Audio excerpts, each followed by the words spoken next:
अलबेले किस्सों की दास्तां के सिलसिले शुरू हुए, बनके कहानियां कहानियां।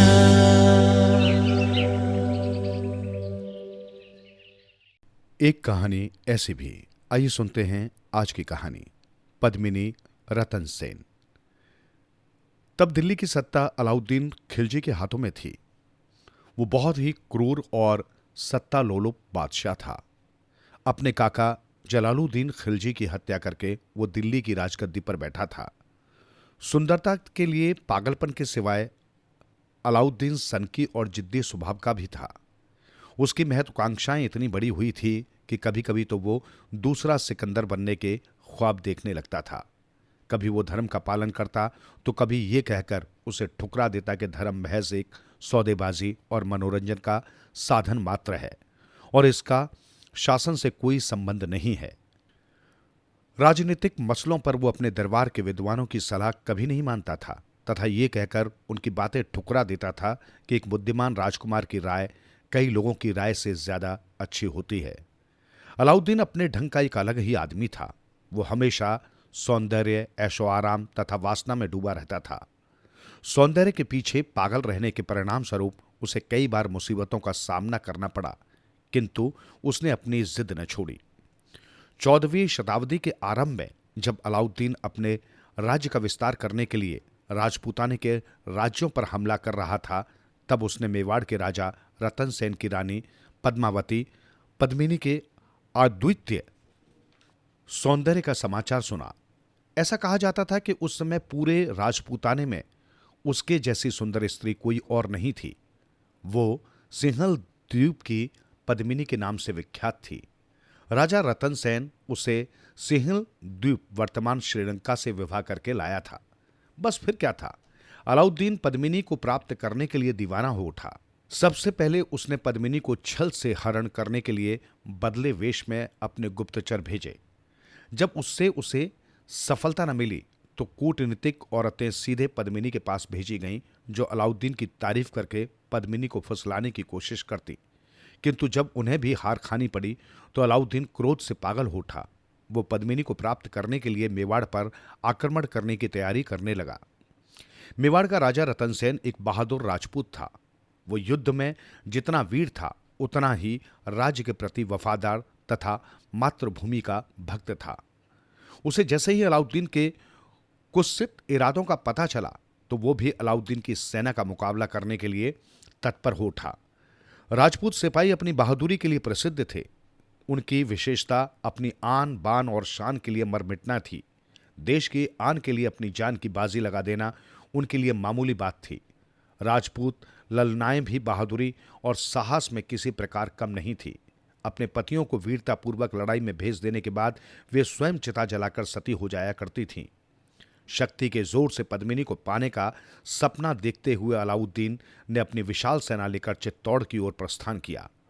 वो महीनों तक नगर के आसपास सेना लेकर नगर का घेराव किए रहा, किंतु अभेद चट्टानों के कारण चित्तौड़ उसके कब्जे में नहीं आया। अंत में उसने लड़ाई छोड़ दी। रात और दिन भयंकर आक्रमण होने लगे। राजपूत भी चुप नहीं बैठे और वे ईंट का जवाब पत्थर से देने लगे। दोनों ओर धन और जन की अपार क्षति हुई, किंतु कोई निर्णय न हो सका। युद्ध इतने लंबे समय तक चलता रहा कि अलाउद्दीन थक गया। पद्मिनी को प्राप्त करने की उसकी आशा निराशा में बदलती दिखाई देने लगी। कभी कभी वो पछताने लगता कि उसने किसी भी कीमत पर पद्मिनी को पाने की व्यर्थ ही प्रतिज्ञा कर ली। झूठी आशा और कठिनाई के इस जीवन से उबकर कभी कभी वो दिल्ली के अपने ऐशो आराम को याद करता और सोचता कि अभी भी कितनी सुंदर स्त्रियां दिल्ली में उस पर अपना सब कुछ लुटा देने के लिए तैयार होंगी। फिर किसी चालाक और बुद्धिमान मुसलमान ने उसे सलाह दी कि पद्मिनी यदि शक्ति से प्राप्त नहीं की जा सकती तो उसे धोखे से प्राप्त किया जाए। उसने उसे एक तरकीब सुझाई कि एक दूत मेवाड़ के शासक रतन सेन के पास इस आशय का संदेश लेकर भेजा जाए कि अलाउद्दीन ने लड़ाई बंद कर देने का निर्णय कर लिया है। उसे सिर्फ एक बार पद्मिनी का दीदार करा दिया जाए और वो उसका दीदार सच्ची नीयत के साथ करना चाहता है, उसी तरह जिस तरह एक भाई अपनी बहन से मिलता है। रतन सेन ने दूत के मुख से यह संदेश सुना तो उसने अपने सामंतों से विचार विमर्श किया।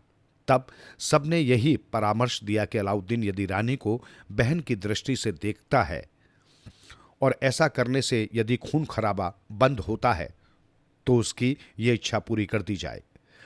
अतः राजा ने दूत को उत्तर दिया, अपने बादशाह से कहो कि एक भाई को अपनी बहन से मिलने के लिए आज्ञा की आवश्यकता नहीं होती। तुम्हारा बादशाह यदि भाई बनकर बहन के दर्शन करना चाहता है तो उसका दुर्ग में स्वागत है, किंतु शर्त यह है कि वो अकेला ही आए, और वो भी निहत्था। अपने हथियार उसे दुर्ग के बाहर ही छोड़ने होंगे। दूत ये संदेश लेकर अलाउद्दीन के पास पहुंच गया। अलाउद्दीन ने सहर्ष राजा की यह शर्त मान ली, क्योंकि वो तो कुछ और ही सोचे हुआ था। अगले दिन उसने बेशकीमती कपड़े पहने तथा हीरे जवाहरात के आभूषणों से अपने को सुसज्जित किया। फिर वो गर्व के साथ अकेला ही राजा रतन सेन के महल की ओर चल पड़ा।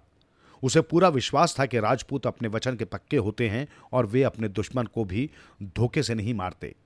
जब वो अपने खेमे से बाहर जाने लगा तो उसके कुछ सैनिकों ने उसकी सुरक्षा के लिए राजा रतन सेन के महल तक उसके साथ जाने का आग्रह किया, किंतु अलाउद्दीन ने उन्हें यह कहकर रोक दिया कि राजपूत अपने अतिथि के साथ कभी विश्वासघात नहीं करते। वास्तव में कपट तो उसके मन में ही भरा था, क्योंकि इससे पूर्व वो अपने कुछ सेना नायकों के साथ गुपचुप सलाह करके एक योजना बना चुका था। अलाउद्दीन जैसे ही राजा रतन सेन के महल के दरवाजे पर पहुंचा, महल के सुरक्षा सैनिकों ने उसे सलाम किया और राजा रतन सेन ने सम्मानपूर्वक किंतु गंभीरता से उसका स्वागत किया। महल में सभी ओर एक अजीब सी खामोशी छाई हुई थी।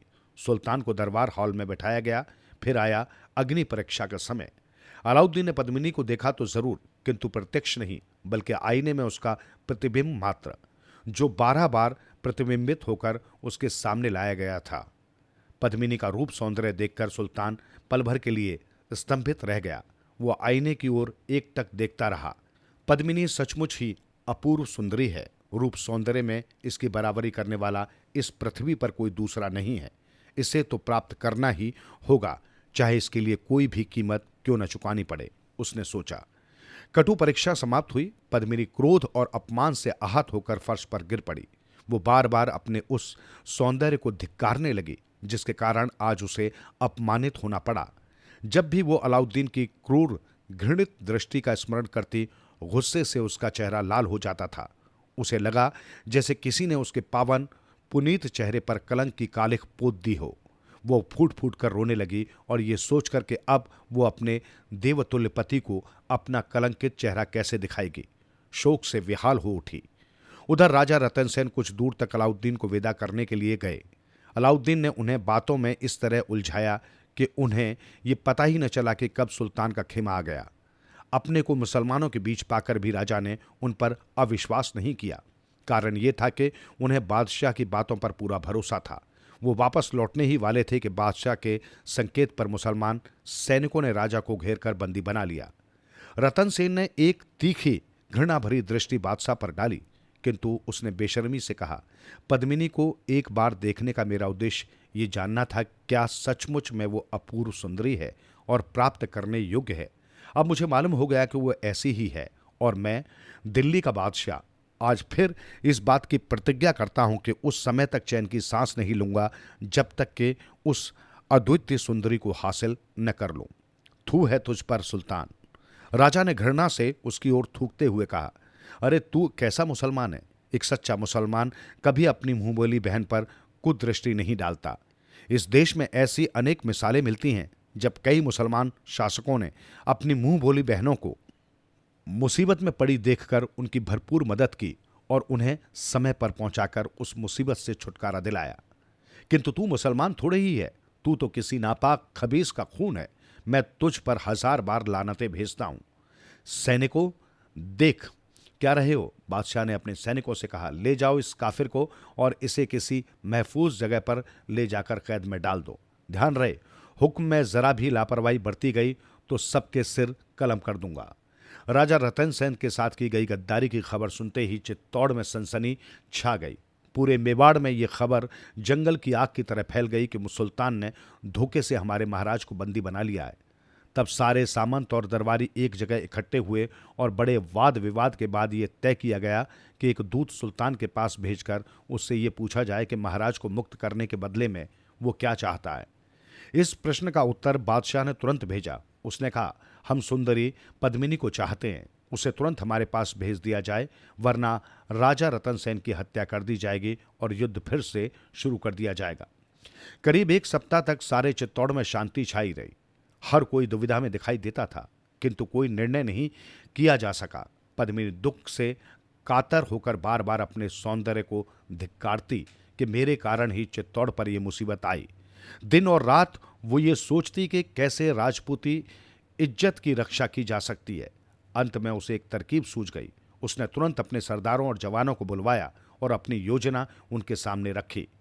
योजना तो बहुत अच्छी है, किंतु इसे कार्यान्वित करना खतरे से खाली नहीं है, सभी ने एक मत से कहा। फिर वो कुछ पल के लिए हिचकिचाए, किंतु पद्मिनी के अपूर्व जोश, शक्ति तथा साहस को देखते हुए नहीं कहने की हिम्मत किसी की नहीं हुई। अंततः अलाउद्दीन के पास संदेश भेजा गया, पद्मिनी आपके पास एक शर्त पर आएगी, और वो शर्त यह है कि राजा रतन सेन को सुरक्षित वापस भेज दिया जाए। साथ ही पद्मिनी की एक प्रार्थना है कि वो अपनी उन सारी सेविकाओं को अपने साथ लाना चाहती है जिनके बगैर वो रह नहीं सकती। अलाउद्दीन ने सुना तो वो खुशी से झूम उठा। उसने तुरंत उत्तर भेज दिया कि पद्मिनी जिस तरह चाहे आ सकती है, बस देर नहीं होनी चाहिए। गोरा सिंह जो सेनापति थे और जिन्हें पद्मिनी अपने मायके से साथ लेकर आई थी, मुसलमानी खेमे में पद्मिनी के स्वागत की व्यवस्था करने के लिए गए। उन्होंने बादशाह से पूछा, क्या पद्मिनी अपने साथ कुछ सशस्त्र सैनिक ला सकती है जिससे कि उसकी सेविकाएं सुरक्षित रहें? नहीं, बादशाह ने कहा, मैं केवल इतना आश्वासन दे सकता हूं कि मेरा कोई भी आदमी उसके रास्ते में नहीं आएगा। यानी रानी की बांदियां पूरी तरह से स्वतंत्र रहेंगी तथा उनकी सुरक्षा और इज्जत का पूरा पूरा ध्यान रखा जाएगा। गोरा सिंह के वापस होते ही बादशाह ने अपने सैनिकों को हुक्म दिया कि वे अपने हथियार एक ओर रख दें तथा पूरी तरह से आराम करें। पद्मिनी के आने की खुशी में उसने वो दिन सैनिकों के राग रंग तथा खुशियां मनाने के लिए खाली घोषित कर दिया, और फिर उसने नौकरों को बुलाकर उसे अच्छे कपड़ों तथा गहनों से सुसज्जित करने को कहा। इसके बाद उसने आदेश दिया कि सौंदर्य की रानी, उसकी होने वाली मल्लिका के स्वागत के लिए उसके खेमे में हर प्रकार की व्यवस्था की जाए। चित्तौड़ में सर्वत्र भयानक शांति थी। यद्यपि पद्मिनी और उसकी बांदियां को ले जाने के लिए बहुत सी डोलियां तैयार हो रही थी, किंतु ये सब अजीब खामोशी और गंभीर शांति के साथ हो रहा था। अंत में पद्मिनी आई और एक सुसज्जित डोली में, जिसके चारों ओर कीमती गहरे पर्दे डाले गए थे, बैठ गई। जैसे ही पद्मिनी की डोली उठी, राजपूत सैनिक सिर झुकाकर खामोश खड़े हो गए। अपनी प्यारी रानी की कठिन अग्नि परीक्षा की कल्पना कर उनके हृदय रो पड़े। फिर धीरे धीरे एक के बाद एक डोली उठी और आगे बढ़ने लगी। ऐसी 700 डोलियां मुसलमानी खेमों की ओर चल पड़ी। उनमें से हर एक डोली के साथ 6-6 हष्टपुष्ट काहर लगे हुए थे। पद्मिनी की डोली के साथ वे सारी डोलियां बादशाह के सुसज्जित खेमे के पास उतार दी गई। गोरा सिंह सबसे पहले बादशाह के पास पहुंचा और उसने अपने राजा को मुक्त करने की मांग की। सुनकर बादशाह ने कहा, नहीं, इतनी जल्दी नहीं, पहले मुझे पद्मिनी के साथ निकाह कर लेने दो, उसके बाद तुम्हारे राजा को छोड़ा जाएगा। गोरा क्षण भर के लिए रुका, फिर उसने बादशाह से प्रार्थना की, बादशाह सलामत, रानी अंतिम बार अपने पति राजा रतन सेन के दर्शन करना चाहती है। हाँ हाँ, वो जा सकती है, किंतु शीघ्रता कीजिए, मैं अब और अधिक देर सहन नहीं कर सकता। अपनी विजय की खुशी में मदहोश अलाउद्दीन ने उत्तर दिया। डोलियां एक के बाद एक राजा रतन सेन के खेमे की ओर जाने लगी। बादशाह उस डोली की ओर ललचाई निगाहों से देखता रहा जिसमें पद्मिनी बैठी हुई थी। सारी डोलियां राजा रतन सेन के खेमे के पास पहुंचकर नीचे रख दी गई। पहरा देते मुसलमान सैनिक रानी पद्मिनी और उसकी बांदियों को आज़ादी देने के लिए दूर हट गए।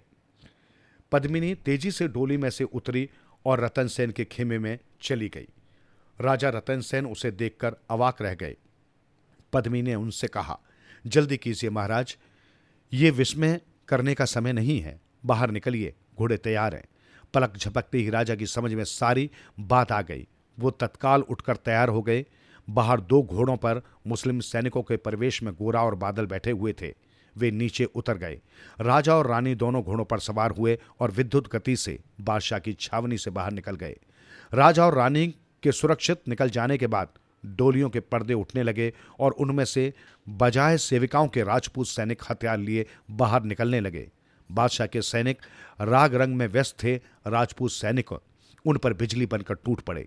रानी की सुरक्षा के लिए आए गोरा और बादल के नेतृत्व में राजपूत सैनिकों ने ऐसी वीरता दिखाई कि बादशाह की सेना में घबराहट फैल गई। मुसलमान सैनिक अपना साजो सामान छोड़कर जान बचाने के लिए भाग खड़े हुए।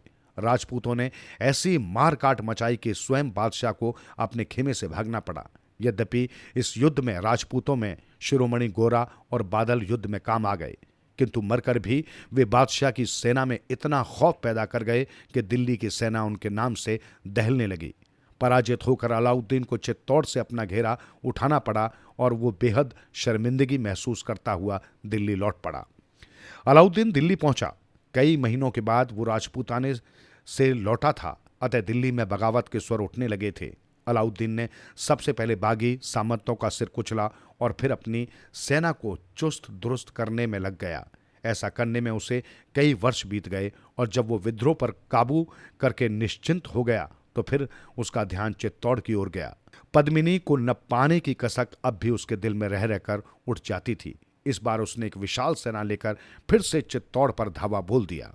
इस बार उसने अपनी रणनीति में कुछ परिवर्तन कर दिया था। बजाय आमने सामने युद्ध के उसने चित्तौड़ के दुर्ग का घेरा डाल दिया, जो काफी लंबे समय तक चलता रहा। उससे चित्तौड़ के दुर्ग में भोजन पानी की कमी हो गई। बादशाह की सेना ने ऐसी मजबूत व्यवस्था कर ली थी कि बाहर से किसी भी प्रकार किले में रसद नहीं पहुंच सकती थी। ये देखकर राजपूतों के हौसले पस्त होने लगे। तब राजा रतन सेन ने एक भयानक निश्चय कर डाला। अपने बचे कुचे सैनिकों के साथ उन्होंने आर या पार का निश्चय करके केसरिया बाना पहना। राजपूत ललनाओं ने सभी सैनिकों के माथे पर तिलक लगाया। राजपूत सेना हर हर महादेव का जय घोष करती हुई दुर्ग से निकल पड़ी। किले में उपस्थित सभी स्त्रियां भी अपना अपना कर्तव्य पालन करने के लिए उद्यत हो उठी। एक साथ अनेक चिताएं तैयार की जाने लगी। स्त्रियों ने सती होने का निश्चय कर लिया। राजा रतन सेन के नेतृत्व में राजपूत सैनिक मार काट करते हुए शत्रु सेना में घुस गए। उन्होंने शत्रु सेना पर ऐसे भयंकर प्रहार किए, एक बार तो लगने लगा कि बादशाह की सेना पराजित होने वाली है, किंतु राजपूत सैनिक थोड़े से ही बचे थे। कहां तक बादशाह की टिड्डी दल जैसी सेना का मुकाबला करते। वे एक एक करके युद्धभूमि में शहीद होते गए। युद्ध में सबसे अंत में मरने वाला राजा रतन सेन था, जिसने मरते मरते भी शत्रु सेना के 20 सैनिकों को काट डाला था। उधर दुर्ग में जैसे राजपूत सेना की पराजय की खबर मिली, रानी पद्मिनी सुहाग का जोड़ा पहने अपने कक्ष से निकली। उसके साथ अनेक राजपूत स्त्रियां भी चिताओं के पास पहुंच गईं।